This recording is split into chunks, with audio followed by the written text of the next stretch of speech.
semifinals. The Warriors are playing the Cavaliers, and for those of you who don't know, we were born and raised in Oakland, California. Steph Curry all the way. Anyways, so I wrote a little something because I was afraid I would be nervous, which I am. And the funny thing is that for someone who's visually impaired, when you write a speech or a talk, it ends up looking like a novel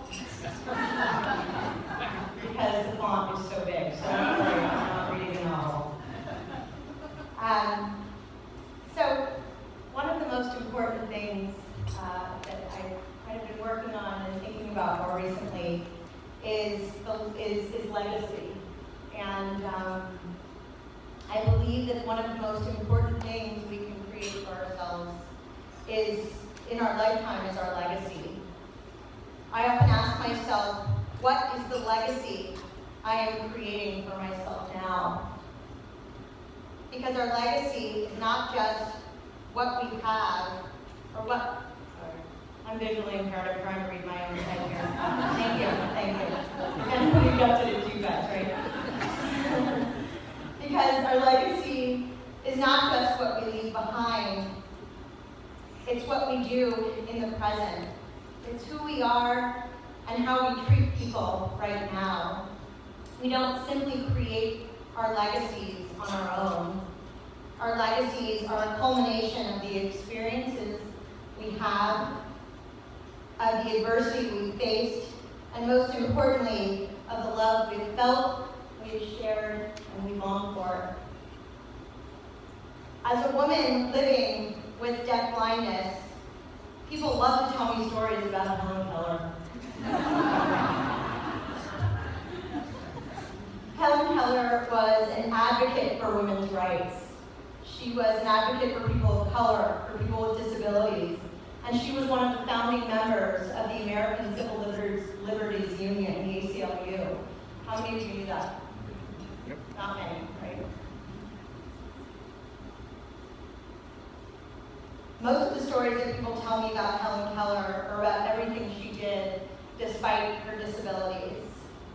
This is significant because Helen's disabilities never held her back.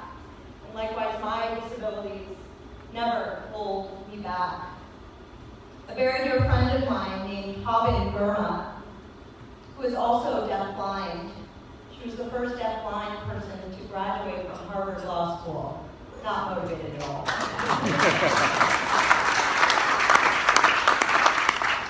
She says that barriers that exist are created by people, and it's up to people to dismantle these barriers. My purpose, my legacy, is not only to educate and inform, but also to show people what having a disability looks like.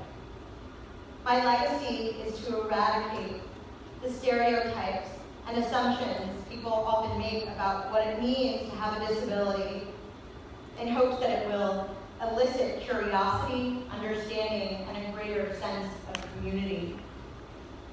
Helen Keller lived until the age of 88. If she were alive today, she would be turning 136 on June 27th. Luckily, I'm only 37 years old. So I have about 99 years to make up for the legacy that she started. Oh, I can't use this anymore, I'm sorry guys.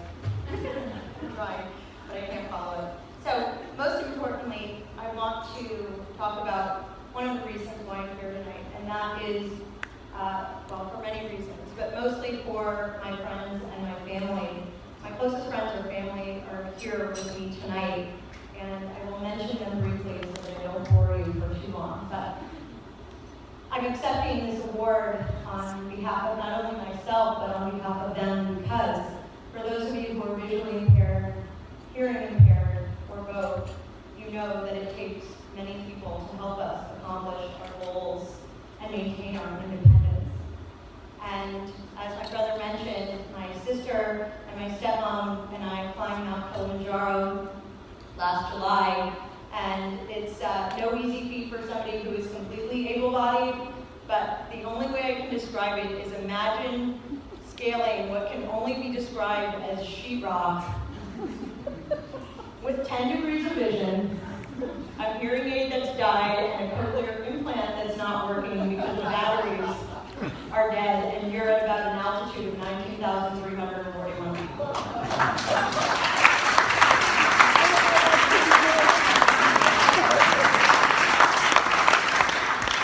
And my best friend Caroline is also here.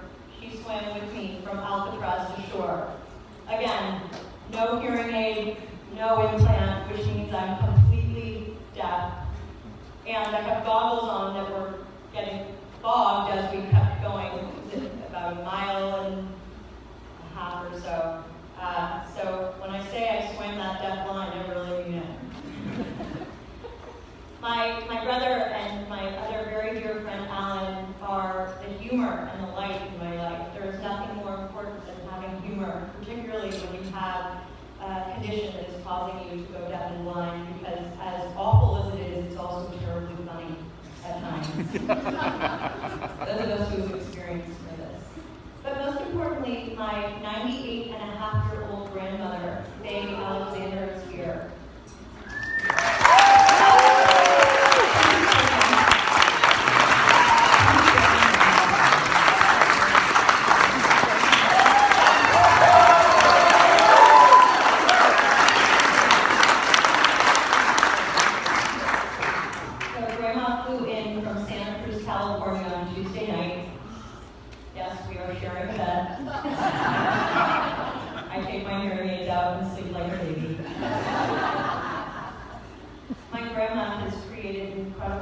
Legacy, and I am a part of her legacy, and her legacy continues for me.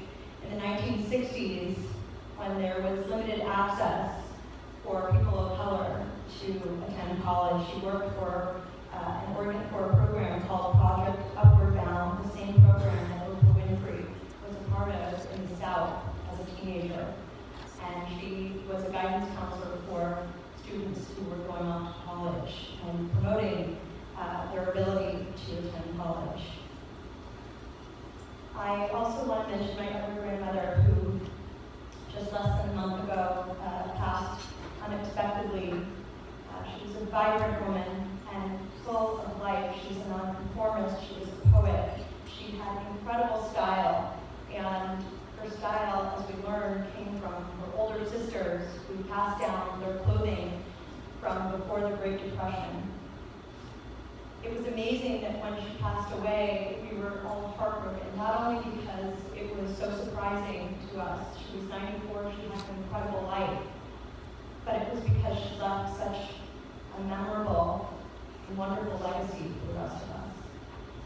So, I dedicate this award to both of my grandmothers, and I want to lastly mention my father, who is my biggest cheerleader, my biggest supporter. If you've ever been on an airplane, or in a Starbucks, or if you are an Uber driver, you will know that my dad has tried to sell my book to you.